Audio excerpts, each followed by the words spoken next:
Remind you when you hear someone like Governor Strickland speak that if we had the right kind of leadership in Washington, how much we could do, how all the efforts could be multiplied across this great country. And unlike the first Apollo mission, this isn't rocket science. We have the skills, the technology to do all this here today.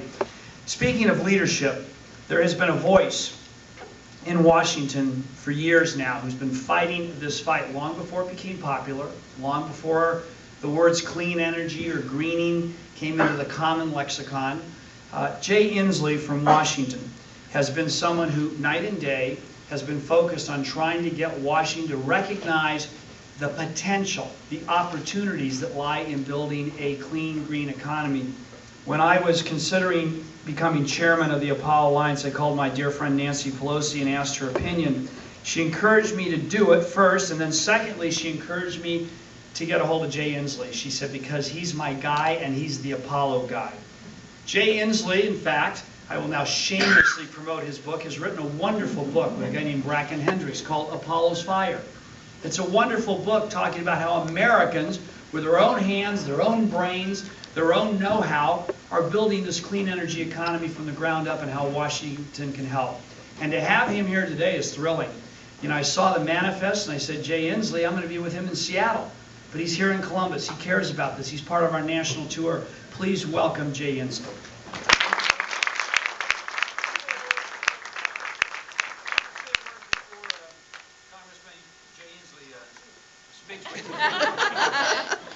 For 8 years, I had the privilege of sharing an apartment with Congressman Inslee when I was a congressman in Washington.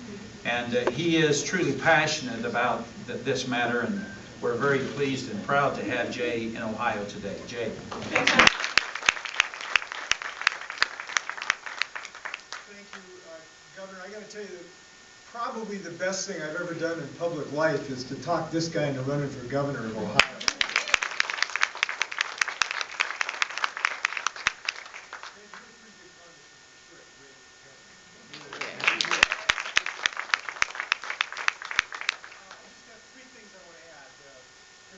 IBEW for their efforts in Apollo. Three things. I want to say this is the place for Apollo, this is the time for Apollo, and help is on the way. First, the place.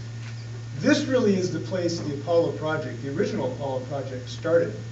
Because if you go back to the seeds, it started in a bicycle shop in Dayton, Ohio, with two brothers who said, let's go figure out a way that man can fly.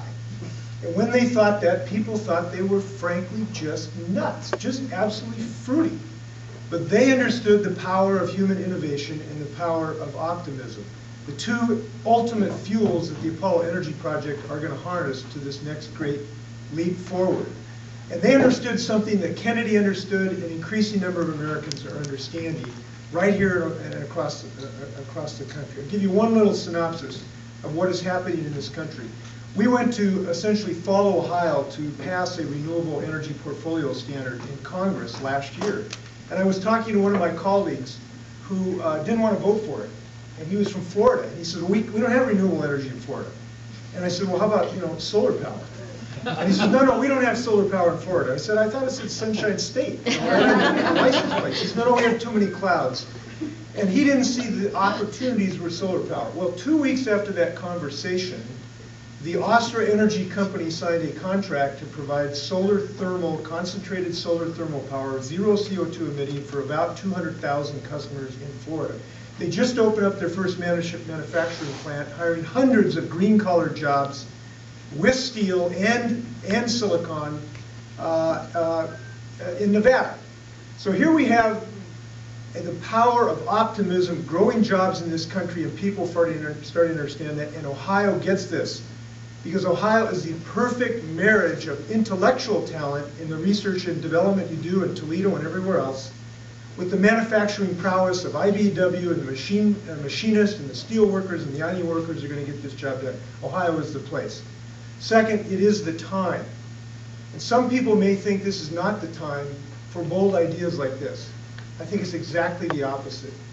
The moment that we are now in fear, where our conversations around coffee today with your friends are probably about what's going to happen tomorrow in the stock market, what's going to happen to my bank, and you're sensing anxiety and fear, Those are exactly the moments that the United States has to rally around the optimism and confidence that ultimately leads a people to victory over fear. That is why this Apollo project is perfect economic policy, because it attacks the thing that threatens us most right now, which is fear for our future. Because this is not a moment for retraction. This is a moment for expansion. And when we have a new president, a new Congress in January, I can tell you many of us are going to be there talking in terms of putting people to work with expansion rather than succumbing to the fear of the moment. So I think it is a perfect time for this program, together with the fact that these technologies are now reaching fruition. Third point, help is on the way.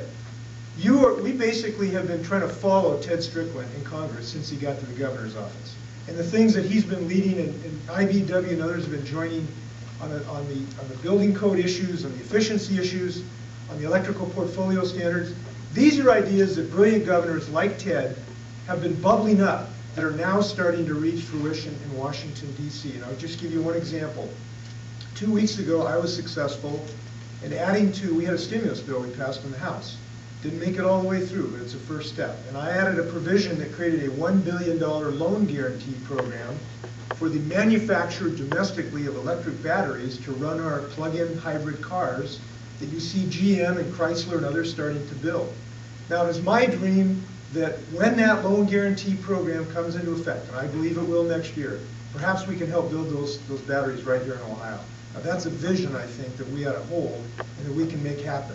It's just one of many things we're going to do in Washington, D.C., a renewable electrical standard, increasing our building codes, a cap and trade system.